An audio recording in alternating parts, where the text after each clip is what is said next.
Hello friends, welcome back to another video. I hope you are fit and fine and you are practicing spoken English every single day. আশা করি তোমরা যে যেখানে আছো ভালো আছো এবং নিয়মিত স্পোকেন ইংলিশ প্র্যাকটিস করছো। তাহলে চলো আজকে নতুন আরেকটি ভিডিও আমরা শুরু করি। মনোযোগ দিয়ে আজকের ভিডিওটি দেখতে হবে এবং শুরু থেকে শেষ পর্যন্ত কোনো স্কিপ না করে ভিডিওটি মনোযোগ সহকারে দেখতে হবে, কারণ আজকের ক্লাসটি খুবই ইম্পর্টেন্ট। তাহলে চলো লেট স্টার্ট।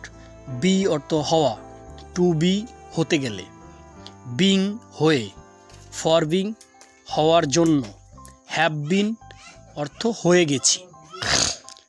এই be, to be, being, for being, have been এই পাঁচটি ওয়ার্ডের পাঁচটি অর্থ দাঁড়ায়, আর এই পাঁচটি অর্থ থেকে আমরা কিভাবে সেন্টেন্স মেক করি সেটি আজকে দেখাবো। তাহলে আমরা কিছু ভার্ব লিখে রাখি শুরু থেকে। পোলাইট, পোলাইট অর্থ ভদ্র হওয়া। স্মার্ট অর্থ স্টাইলিস্ট হওয়া। অনেস্ট অর্থ সৎ। ফ্যাট অর্থ হচ্ছে মোটা। A doctor, a teacher, a lawyer, my teacher, my friend. তাহলে বি ভার্বের ব্যবহারগুলো আমরা একটু দেখি। প্রথমে এই যে বির সাথে আমরা এক একটা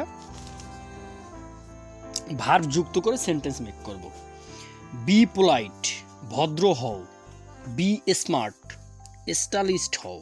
বি অনেস্ট, সৎ হও। বি ফ্যাট, মোটা হও। বি আ ডক্টর, আমি একজন ডক্টর।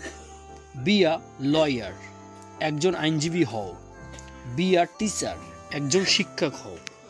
বি মাই টিচার, আমার শিক্ষক হও। বি মাই ফ্রেন্ড, আমার বন্ধু হও। বি মাই গার্লফ্রেন্ড, আমার বান্ধবী হও। এভাবে কিন্তু তোমরা নিজেরা থেকে আরও বাসায় অনেক বেশি সেন্টেন্স মেক করতে পারবে, নিজেরা একটু ট্রাই করবা। তাহলে এবার টু বি অর্থ কি? হতে গেলে। আমরা টু বি থেকে প্রশ্ন করা শিখব। টু বি পোলাইট, ভদ্র হতে গেলে।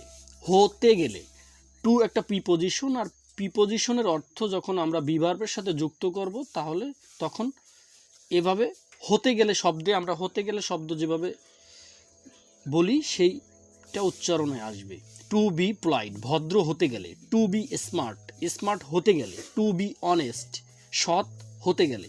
টু বি ফ্যাট, মোটা হতে গেলে। টু বি মাই ফ্রেন্ড, আমার বন্ধু হতে গেলে। টু বি মাই ফাদার, আমার বাবা হতে গেলে।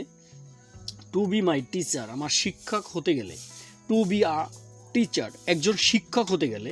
টু বি আ ডক্টর, একজন ডাক্তার হতে গেলে। টু বি আ ফ্রেন্ড, একজন বন্ধু হতে গেলে। টু বি আ লয়ার, একজন আইনজীবী হতে গেলে। তোমরা নিজেরা থেকে বাসায় আরও সেন্টেন্স মেক করো। এবার আসি বিংয়ের ব্যবহার। বিংয়ের ব্যবহার হচ্ছে হয়ে। বিং পোলাইট, ভদ্র হয়ে। বিংয়ের অর্থ কি? হয়ে, হ অন্ত্যেষ্টিয়া একার, হয়ে। বিং পোলাইট, ভদ্র হয়ে। বিং স্মার্ট, স্মার্ট হয়ে। বিং অনেস্ট, সৎ হয়ে। বিং ফ্যাট, মোটা হয়ে। বিং আ ডক্টর, একজন ডাক্তার হয়ে। ঠিক সেম আমি শুধু তোমাদেরকে শর্টে 10-12টা সেন্টেন্স মেক করে দেখালাম। তোমরা বাসায় আরও ভার্ব ব্যবহার করে তোমরা আরও অনেক সেন্টেন্স মেক করতে পারো। ফর বিং, ফর বিং অর্থ হচ্ছে হওয়ার জন্য। ক্লিয়ার? ফর বিং পোলাইট, ভদ্র হওয়ার জন্য। ফর বিং পোলাইট, ভদ্র হওয়ার জন্য। ফর বিং স্মার্ট, স্মার্ট হওয়ার জন্য। ফর বিং ফ্যাট, মোটা হওয়ার জন্য। ফর বিং আ ডক্টর, একজন ডাক্তার হওয়ার জন্য। ফর বিং আ টিচার, একজন শিক্ষক হওয়ার জন্য। ফর বিং আ লয়ার, একজন আইনজীবী হওয়ার জন্য। ফর বিং মাই টিচার, আমার শিক্ষক হওয়ার জন্য। ফর বিং মাই গার্লফ্রেন্ড, আমার বান্ধবী হওয়ার জন্য। ফর বিং মাই কাজিন, আমার ভাই হওয়ার জন্য। ফর বিং মাই আঙ্কেল, আমার চাচা হওয়ার জন্য। এবার আসি হ্যাভ বিনের ব্যবহারটি কিভাবে করি। হ্যাভ বিন অর্থ হয়ে গেছি, অলরেডি হয়ে গেছি জিনিসটি, এভাবে এই অর্থ আসবে এখানে। আই হ্যাভ বিন পোলাইট, আমি ভদ্র হয়ে গেছি। আই হ্যাভ বিন পোলাইট, আমি ভদ্র হয়ে গেছি, তার মানে ইতিপূর্বে আমি সেটি হয়ে গেছি। আই হ্যাভ বিন স্মার্ট, আমি স্মার্ট